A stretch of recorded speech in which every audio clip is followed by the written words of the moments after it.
Hello everybody, today we'll be learning how to manage and keep track of our LORAS. This can be a big problem, especially if we have a large amount of LORAS in our folders, and it can be a big hassle to keep track of all of them, especially with the different trigger words and different links that we have to follow just to keep, it takes a lot of time to keep track of our LORAS. So, we'll be using a custom node to keep track of them. So we'll go to comfyui manager and we'll look for LoRa manager, and we'll get this one. Make sure always get the verified nodes, and we'll wait for that to install and get the latest version, and then we'll be right back. Alright, after downloading, make sure we restart and refresh, and then we're gonna click on. Alright, after downloading, make sure you restart and refresh, and then we're gonna get this button right here which says launch LoRa manager, and we're gonna click it and it will take us to this page, and we're gonna click English and we're gonna skip the tutorial. We don't need it. So first we need to fetch the LoRas. We need to get the thumbnails, get the names, and etc. So we have these LoRas. These are the LoRas I have downloaded. So how to use this, we're going to go to templates, and we're going to scroll down to comfyui LoRa manager, and we're going to pick LoRa manager basic.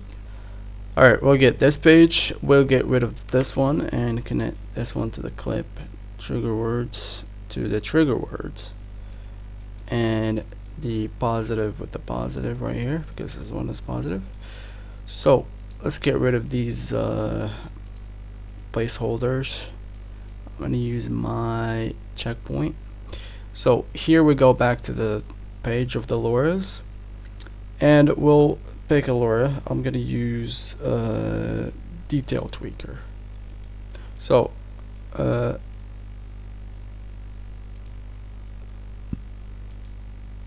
going to use detail tweaker, and we're going to use also detailers by Stable Yugi.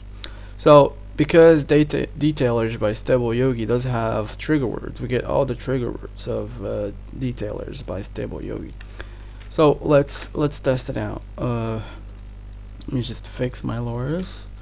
My checkpoint 5. Okay, so not just gonna get rid of this one. This is to save the image. It's not really something I'm interested in. Okay, this is the latent image on 801216.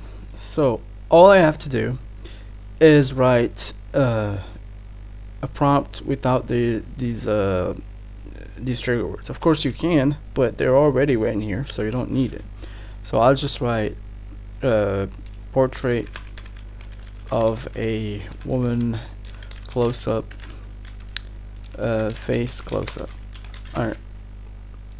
Let's click run, and we should get this fixed up. So while that's ongoing, you can also download LoRas. If you click here, you can download a LoRa. You can download Instagram selfie right here, and it will just download it. You can pick your folder if you want. You can just pick the root of the LoRas folder, and then just click download, and it will download it. And as you can see, it's downloading, and it's right here. So we can just send it right away without refreshing, and we have it. So let's see the image right here, and you can see all the triggers have been applied, and all I did is face close-up. Okay, so with the Instagram selfie, this one does not have a trigger, so no trigger is gonna appear. And also if you hover, you'll see a preview of the stuff. So here you can go to the website and see it on the website, and then here you can start it, and you can also do for checkpoints. I don't know if you can see because the screen is kind of clipped. So if we can go to checkpoint, you'll see my checkpoint right here, which is analog madness, and we can do the same. We can download the checkpoint. We can do everything that we can do with the LoRas. So it will just fetch it right here, and that's pretty much it. So this is pretty much it. It's a very basic node, but it's a very essential one that you really need to use. I'll just get rid of these because they serve no purpose. Yeah, so to get the template, just go to templates and scroll down to extensions. And then of course you can also use this with any checkpoint, any model you want, ST1.5, STXL. They all work just fine. Thank you for watching. Leave a like if you liked the video, and leave a comment, subscribe, and I'll see you next video.